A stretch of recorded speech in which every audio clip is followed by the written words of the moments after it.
भ्रष्टाचार को परिभाषित करेगा, उसका ब्यौरा मिला अरविंद केजरीवाल और उनके कृत्यों के माध्यम से। मीडिया की एजेंसीज और जो वर्तमान में ऑनलाइन दस्तावेज मौजूद हैं, ये सभी दस्तावेज और मीडिया चैनल्स पर प्रसारित कुछ तथ्य दिल दहला देने वाले हैं। आज कोर्ट में जब ये तथ्य प्रस्तुत किया गया कि अरविंद केजरीवाल द्वारा चिन्हित विजय नायर के सौजन्य से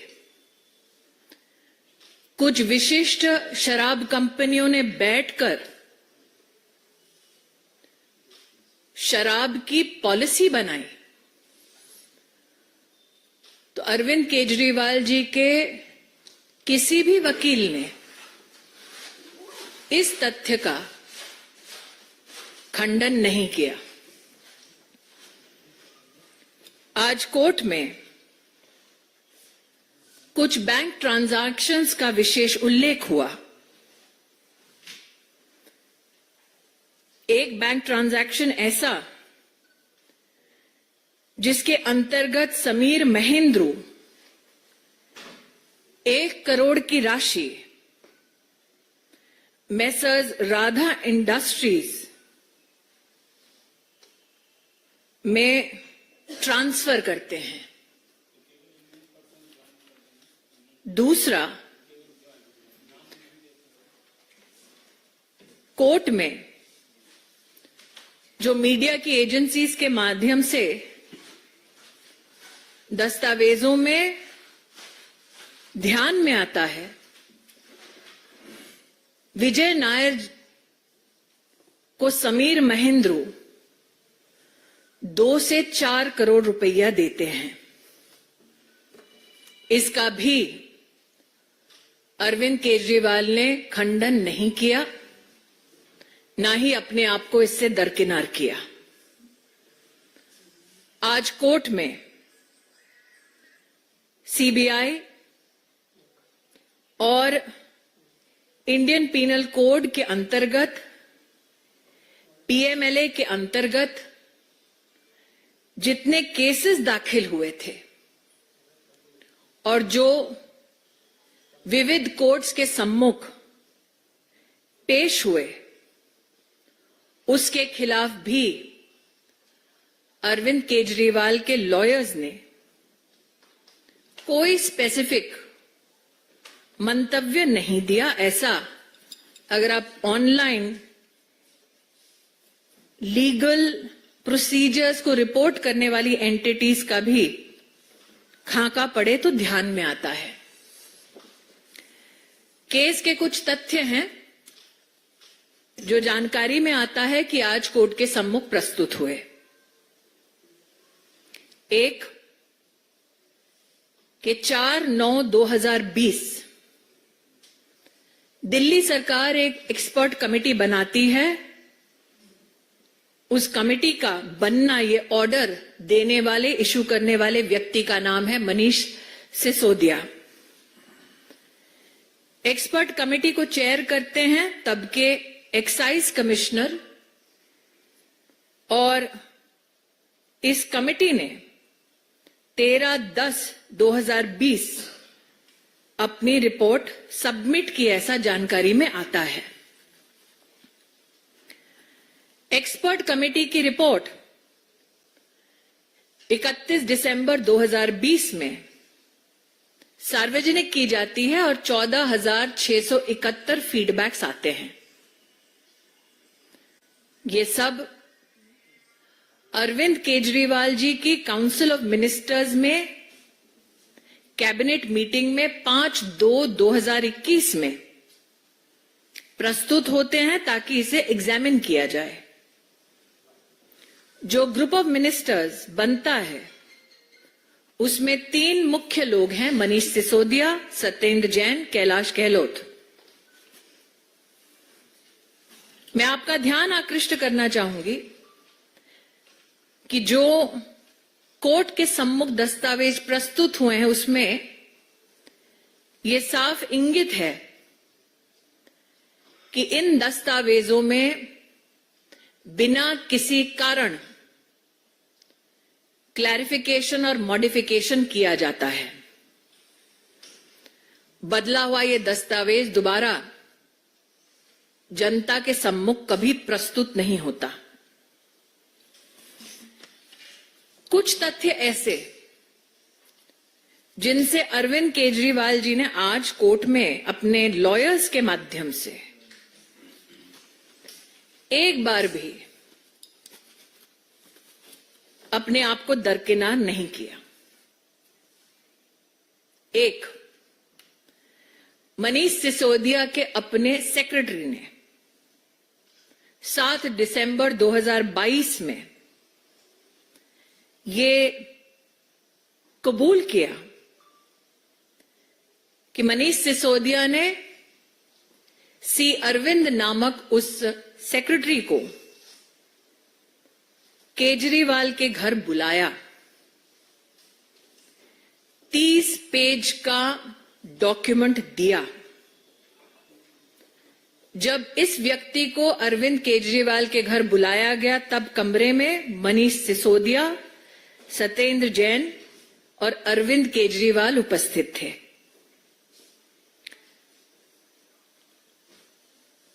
ये कहा गया है कि सी अरविंद मनीष सिसोदिया के सेक्रेटरी ने ये कबूल किया है कि मनीष सिसोदिया ने उनको इन सबकी उपस्थिति में कहा कि जो दस्तावेज थमाया जा रहा है वही ग्रुप ऑफ मिनिस्टर्स की रिपोर्ट बनेगी। उस दस्तावेज में कैसे शराब की कंपनियों को लाइसेंस मिलेगा, कितना प्रॉफिट मार्जिन होगा, ये सारे तथ्य थे। इसका भी खंडन अरविंद केजरीवाल के वकीलों ने नहीं किया। एक और तथ्य, बुच्ची बाबू, सीए ऑफ मिस के कविता, 23 फरवरी 2023 उन्होंने स्वयं ये स्टेटमेंट दिया कि विजय नायर, जिनको अरविंद केजरीवाल अपना माय बॉय कहकर संबोधित कर चुके थे,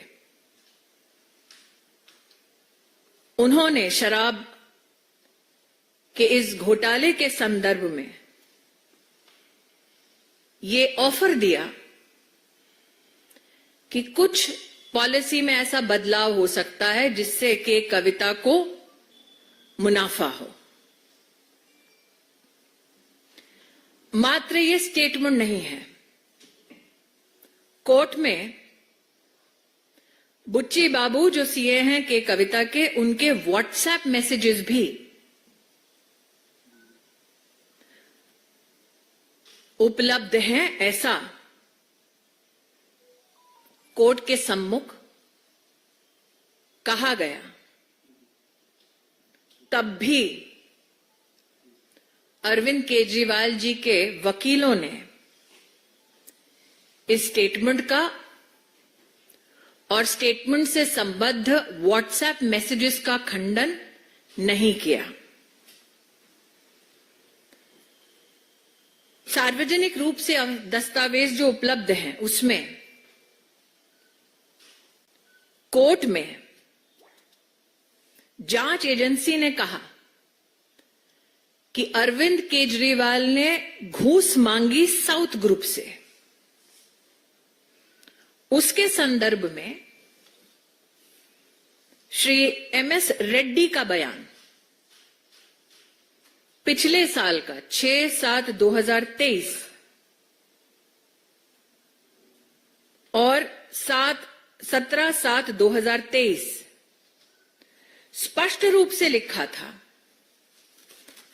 कि अरविंद केजरीवाल ने सेक्रेटेरिएट के अपने ऑफिस में 16 दिसंबर 2021 शाम 4:30 बजे मिलने का समय दिया। मिलने का कारण जो दस्तावेजों में उपलब्ध है, अरविंद केजरीवाल का statement as per MS Reddy कि हम दिल्ली में सबको बिजनेस करने के लिए बुला रहे हैं। Kavita, daughter of chief minister Telangana K Chandrashekar Rao ने हमें अप्रोच किया है और अरविंद केजरीवाल की पार्टी आम आदमी पार्टी को 100 करोड़ रुपए देने का विषय रखा है। तत्पश्चात एमएस रेड्डी ने कहा कि 19 मार्च 2021 को कविता उनसे मिली और कविता ने उनसे कहा कि वो 50 करोड़ का अरेंजमेंट करें। इस व्यक्ति ने अपने बेटे से कहा कि आगे की कार्रवाई कविता के साथ करें और उस बेटे ने उनसे बतलाया कि 30 करोड़ इस शराब घोटाले के लिए देना सुनिश्चित हुआ है। दस्तावेज में यह भी कहा गया कि 25 करोड़ के कविता के 2 व्यक्ति नेमली बुच्ची बाबू और अभिषेक बोनपल्ली इनको दिया गया। इसका भी खंडन आज कोर्ट में जो सार्वजनिक दस्तावेज उपलब्ध हैं उसका खंडन अरविंद केजरीवाल की लीगल टीम ने नहीं किया। दस्तावेजों की झड़ी में आज अगर आप इन दस्तावेजों को पढ़ेंगे तो जो सुबह से मैं आम आदमी पार्टी के प्रवक्ताओं का और विशेषज्ञों का वक्तव्य सुन रही हूं, they were asking where is the money, कितना पैसा दिया गया, कब किसको कहां दिया गया, इस सब का विवरण अदालत के सामने प्रस्तुत किया गया। अरविंद केजरीवाल के साथ मिलकर किस प्रकार की कंस्पिरेसी हुई, एक स्टेटमेंट है 25 अप्रैल 2023 का शरत रेड्डी का, जिन्होंने कहा कि मैं क्योंकि दिल्ली में इन्वेस्टमेंट कर रहा था, मेरी इच्छा थी कि मैं अरविंद केजरीवाल और मनीष सिसोदिया से स्वयं मिलूं। विजय नायर के माध्यम से यह मुलाकात सुनिश्चित की गई। कैसे मुलाकात हुई, काली रंग की एसयूवी से उठाकर कैसे एक सरकारी बंगले में लिया गया जहां पर अरविंद केजरीवाल इनसे मिले, इसका भी विवरण है। इसका भी खंडन अरविंद केजरीवाल जी की लीगल टीम ने नहीं किया, ऐसा व्यतीत होता है। विजय नायर कौन है? ये वो व्यक्ति हैं जिनके संदर्भ में मीडिया ने विस्तृत रूप से जनता के सम्मुख जानकारी पेश की।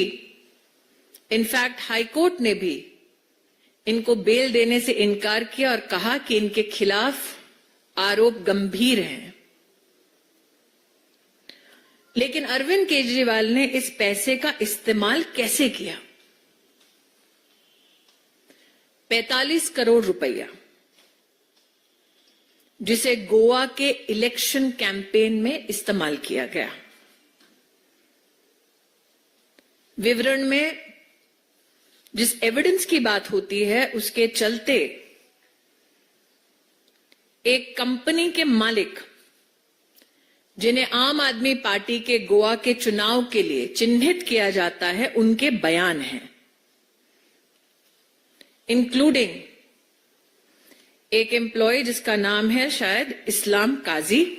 मीडिया इसको पुष्टि कर सकता है। 45 करोड़ रुपीस जो आम आदमी पार्टी ने गोवा के विधानसभा के चुनाव में इस्तेमाल किया, उसकी जानकारी आईटी डिपार्टमेंट के विविध छापे, हवाला मनी का ट्रांजैक्शन कैसे हुआ, इस सब की पुष्टि सीबीआई ने की और अपनी सप्लीमेंट्री चार्जशीट में इसको फाइल किया 8/7/2023। इन सभी दस्तावेजों के साथ कॉल रिकॉर्ड्स भी कंफर्म करते हैं। इसका भी खंडन अरविंद केजरीवाल जी के वकीलों ने नहीं किया। जो रिकॉर्ड्स पाए गए, ये बताया जाता है कि अगस्त 2021 से लेकर जनवरी 2022 तक 18 मौकों पर 17 करोड़ से ज्यादा पैसा और 16 मौकों पर जून 21 से दिसंबर 21 के बीच 27 करोड़ रुपया का आदान प्रदान हुआ, ताकि आम आदमी पार्टी भ्रष्टाचार के अपने इस पैसे से गोवा के विधानसभा में अपनी राजनीतिक पहचान बना सके। ये पब्लिक नॉलेज है। इन दस्तावेजों के माध्यम से 4 रूट से गोवा पैसा भेजा गया।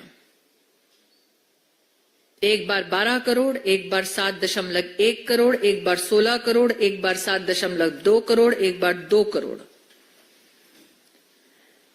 पैसा 4 रूट से ट्रांसफर हुआ, इसका खंडन अरविंद केजरीवाल के वकीलों ने नहीं किया।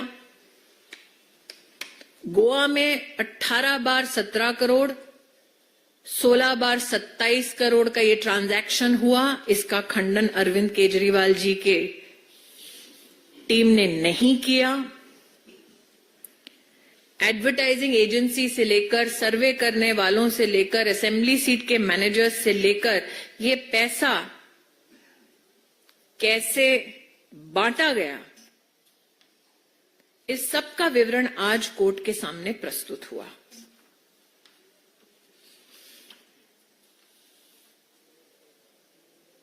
जो ये राजनीतिक ढोंग करते रहे अब तक, सुचिता को साक्षी मानने वाले अरविंद केजरीवाल, प्रश्न ये उठता है कि अगर ऐसे गंभीर आरोप उन पर लगाए गए तो एक नहीं, 2 नहीं, 3 वकील आज उनका बचाव कर रहे थे। तीनों में से एक वकील ने भी इन सभी तथ्यों पर क्यों अपनी ओर से अपने क्लाइंट अरविंद केजरीवाल को डिफेंड नहीं किया। मैं आप सबको याद दिलाना चाहती हूं कि पैसे का trail, Manish Sisodia versus CBI का केस अगर आप पढ़ें तो सुप्रीम कोर्ट जब उनको बेल मना कर रही थी तो सुप्रीम कोर्ट के ऑब्जर्वेशन में स्पष्ट लिखा था कि 338 करोड़ रुपया का भ्रष्टाचार हुआ है शराब घोटाले में, इसको कोई चुनौती नहीं दे सकता। ये सुप्रीम कोर्ट का मानना है। प्रशासनिक ढांचे के माध्यम से संविधान को कलंकित करने का अरविंद केजरीवाल का ये दुस्साहस और ये घमंड कि वो कानून से ऊपर हैं, आज उनकी रिमांड की खबर से कम से कम राष्ट्र इस बात को लेकर कहीं ना कहीं आश्वस्त है कि भले ही भ्रष्टाचार करने वाला अरविंद केजरीवाल क्यों ना हो, कोई भी कानून से बड़ा नहीं है। Now in English, The kingpin of crime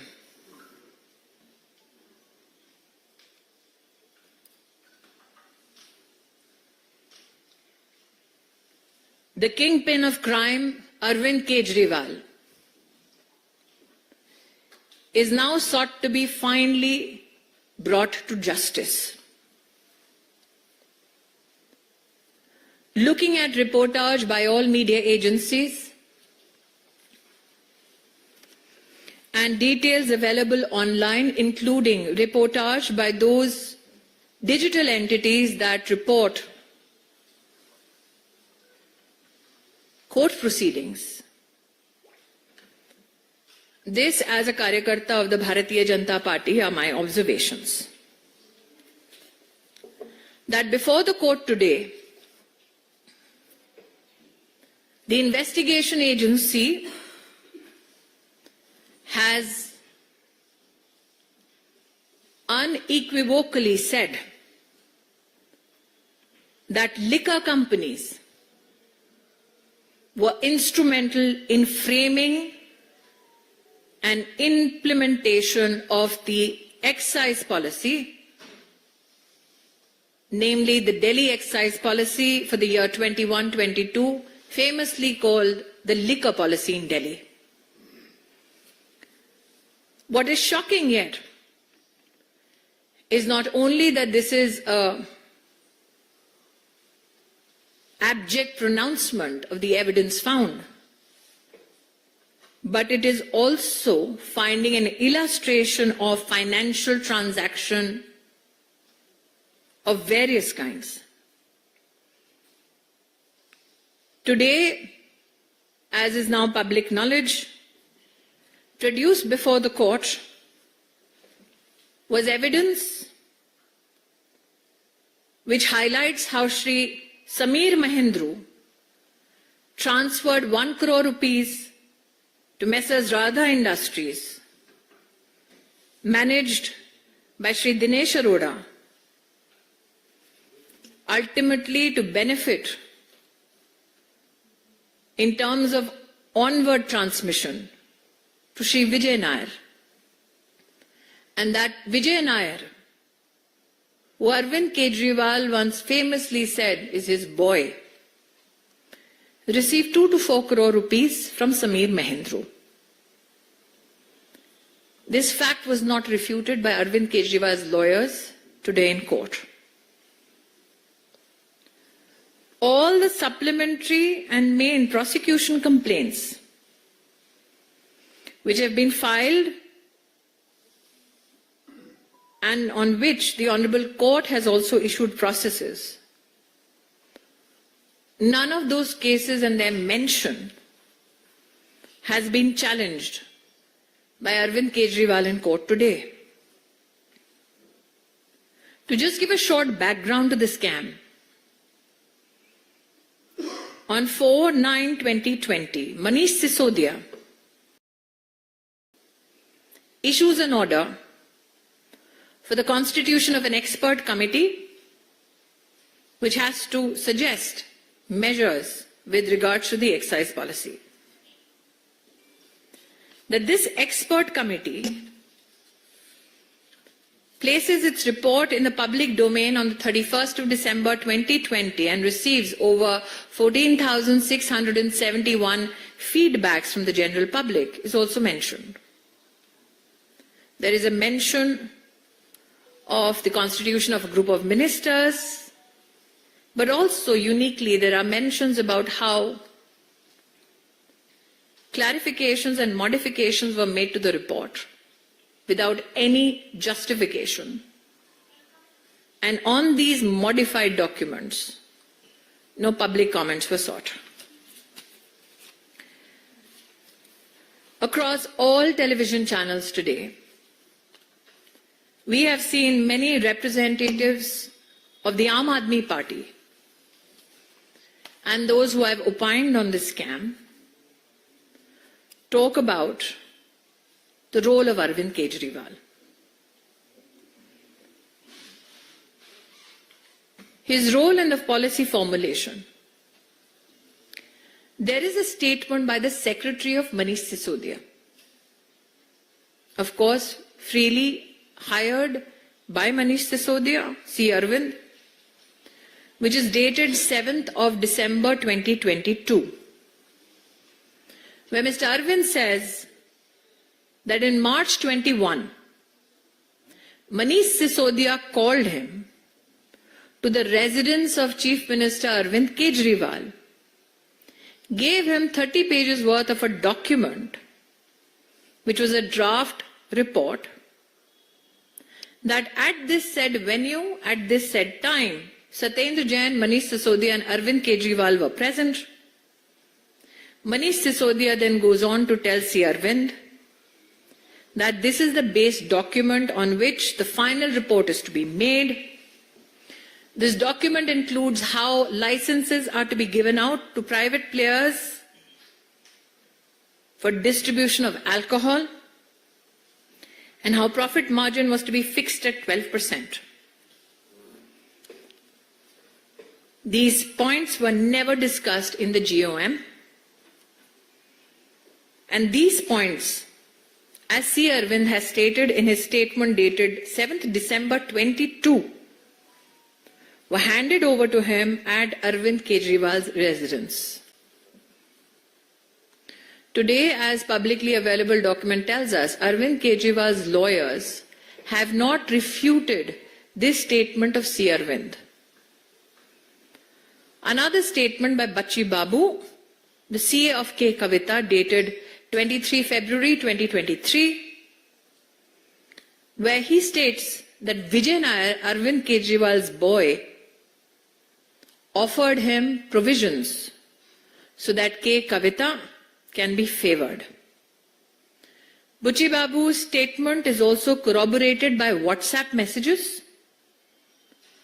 This position as well was not refuted by Arvind Kejriwal.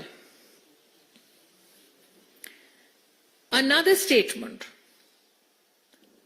MS Reddy, in a statement dated 17/7/2023, has said that Arvind Kejriwal gave him time in the Secretariat office on the 16th of March 2021 at 4:30 p.m. where Arvind Kejriwal said he welcomes people to do business in Delhi, and regarding the liquor business, the statement apparently says that K. Kavita had already approached him to do the business in Delhi, and the offer of payment was 100 crores to the Aam Aadmi Party. This gentleman claims that on 19th March, K. Kavita met him, asking him to meet her. Then on 20th March, she meets him and says that Arvind Kejriwal has spoken to her. And she asks whether he can arrange 50 crores. He claims since he is involved in MP daily activities, his son Raghav is told to further deal with K. Kavita. The son Raghav informs the father that he has agreed to pay 30 crores. मतलब सौदेबाजी की आप हद देखिए कि किसको कितना भ्रष्टाचार में डिस्काउंट मिल सकता है, उसकी भी चर्चा हुई. राघव का भी स्टेटमेंट रिकॉर्डेड 26/7/23 डेटेड 27/7/23 कंफर्म करता है कि उसने के कविता के 2 व्यक्तियों को 25 करोड़ का कैश दिया. इसका भी खंडन, this has not been refuted by Arvind Kejriwal's legal team today in court. That is what public documents tell us.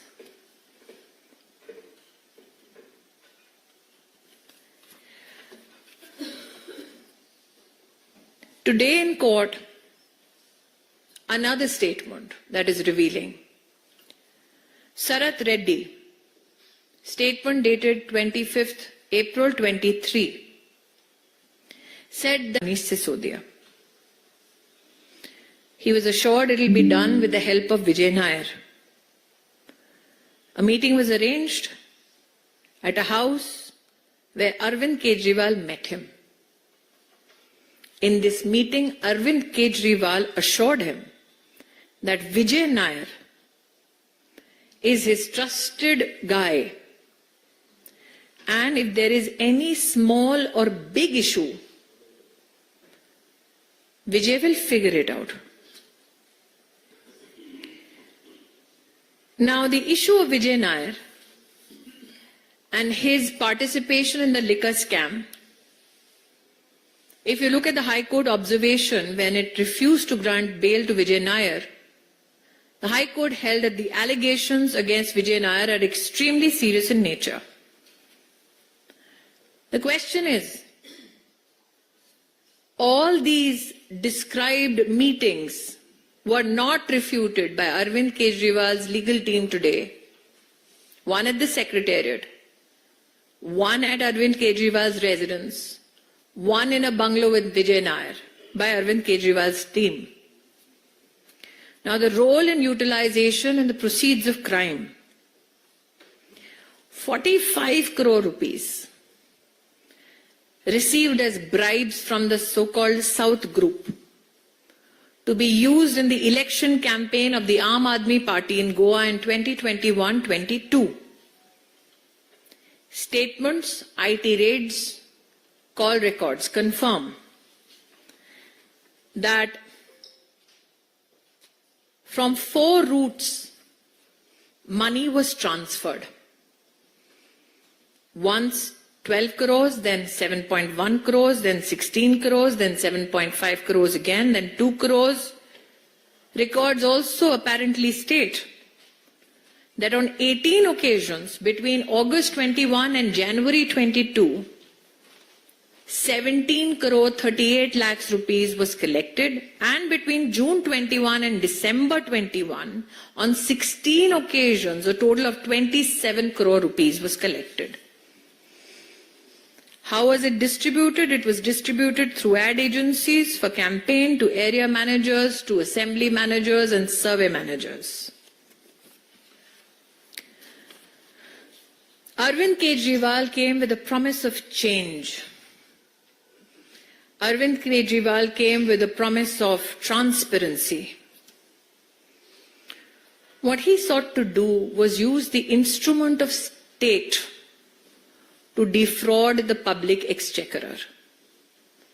Today he stands before the law to be adjudged and prosecuted and then made to pay for his crimes. The kingpin of crime finally being brought to justice. And for those who said that nothing was found, apart from the descriptions that I've just given, which is a part of the money trails that has been described and not refuted by Arvind Kejriwal, I would like to redirect your attention to Manish Sisodia versus CBI case in the Supreme Court, when the observations of the court with regards to the liquor scam is thus, that the amount of 338 crores cannot be disputed or challenged. And I here quote verbatim what the Honorable Supreme Court has said, that the new excise policy was meant to give windfall gains to select few wholesale distributors who in turn had agreed to give kickbacks and bribes. This is the true face of the kingpin of crime, Arvind Kejriwal. I'll open now the floor open for questions, please. I'll request Sanjay ji, आप थोड़ा संबंध में कर लें. Devendra, India TV.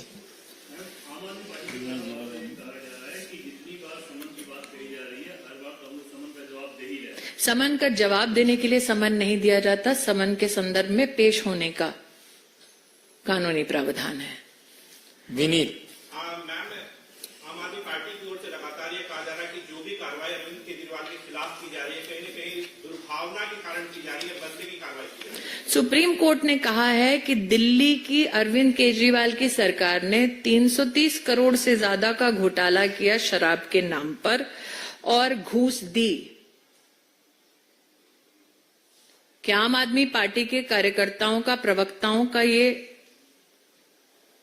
मंतव्य है कि देश की सर्वोच्च न्यायालय ने सही स्टैंड नहीं लिया?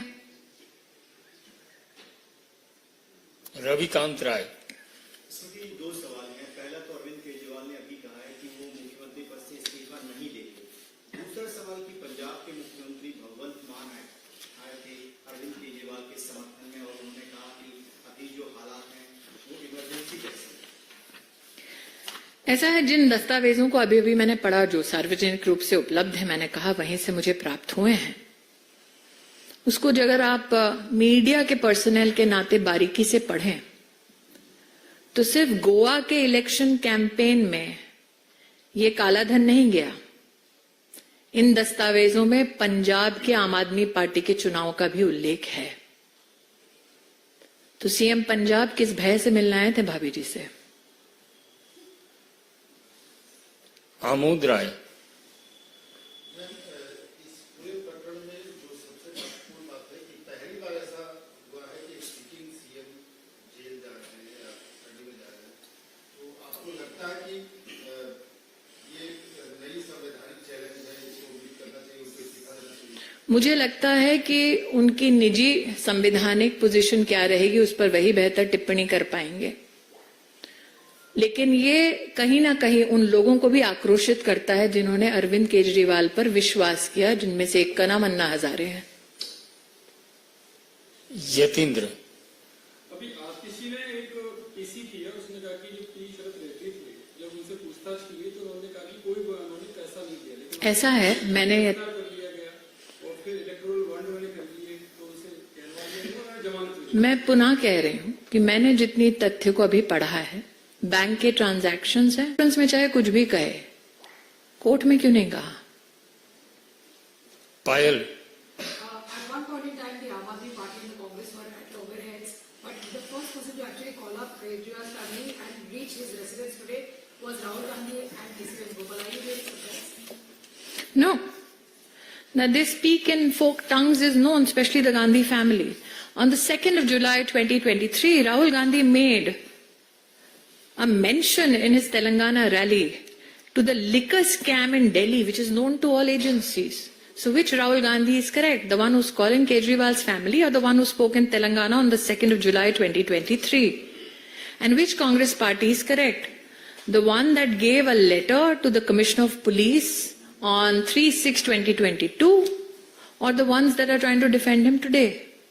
Which Congress is correct?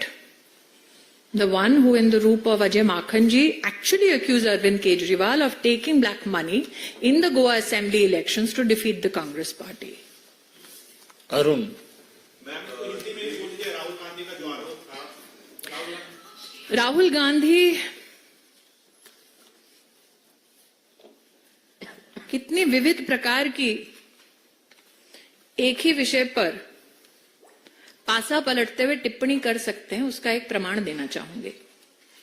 2 जुलाई 2023 में तेलंगाना में राहुल गांधी ने उल्लेख किया कि केसीआर भी करप्ट है, शराब का भी घोटाला हुआ है और सभी एजेंसीज को पता है। तो कौन सा राहुल गांधी सच बोल रहा था, तेलंगाना वाला कि आज दिल्ली में जो फोन कर रहा है वो वाला?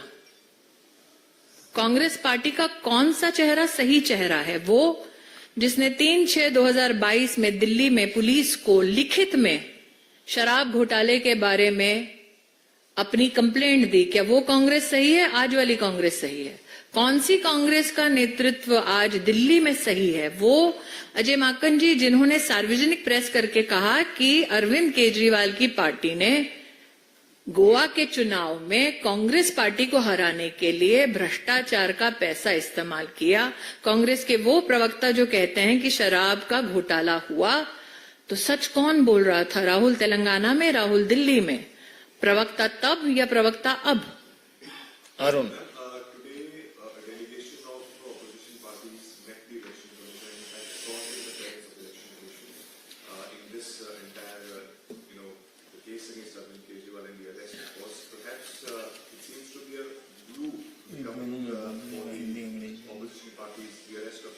It's interesting that you use the word glue for the opposition parties that went before the Election Commission today. That the glue is called corruption is more than evident.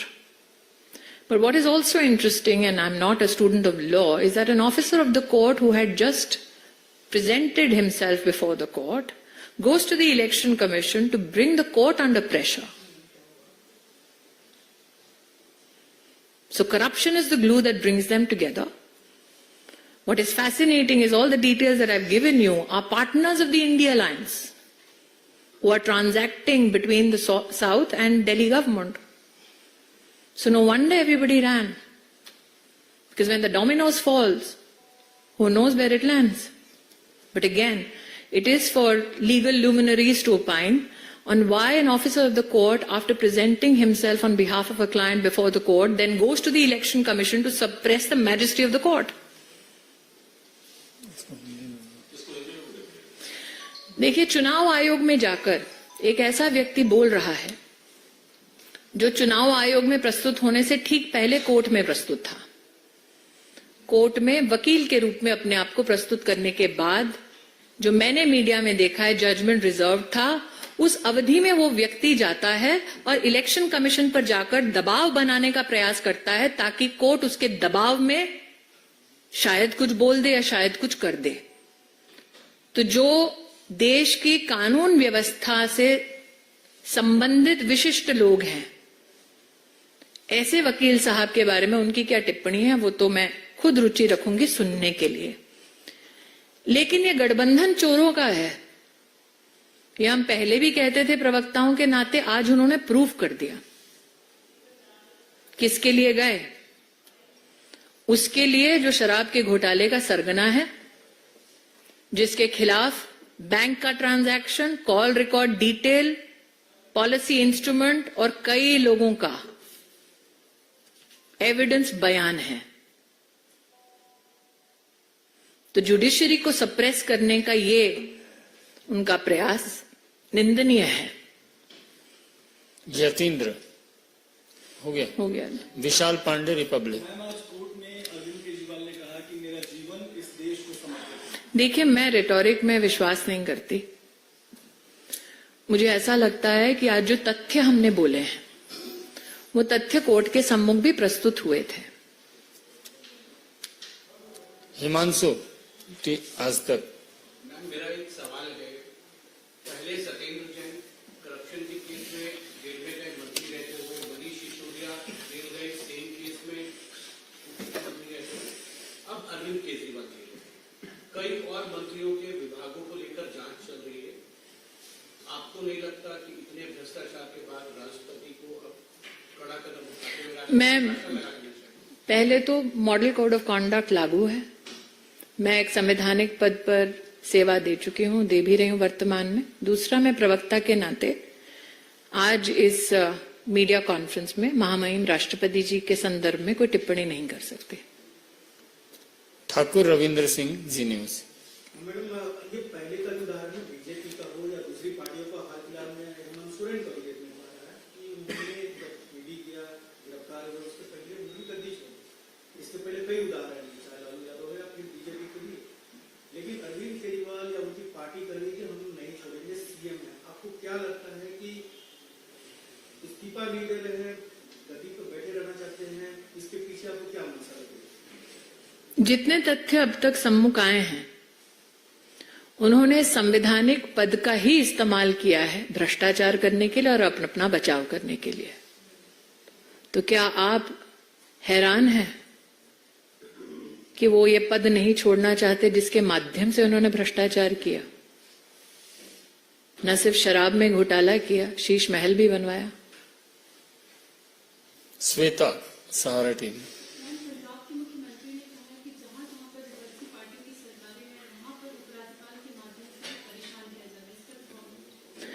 मैं पुनः कहती हूं, अभी जो मैंने दस्तावेज पढ़े जो कोर्ट में पब्लिकली अब अवेलेबल शायद हुए हैं, क्योंकि मैंने तो मीडिया के माध्यम से पढ़े, उसमें सिर्फ गोवा के इलेक्शन कैंपेन को ब्लैक मनी से फाइनेंस करने का उल्लेख नहीं है, पंजाब का भी है। तो क्या इस पर पंजाब के आम आदमी पार्टी के मुख्यमंत्री जी कोई स्पष्टीकरण देना चाहेंगे?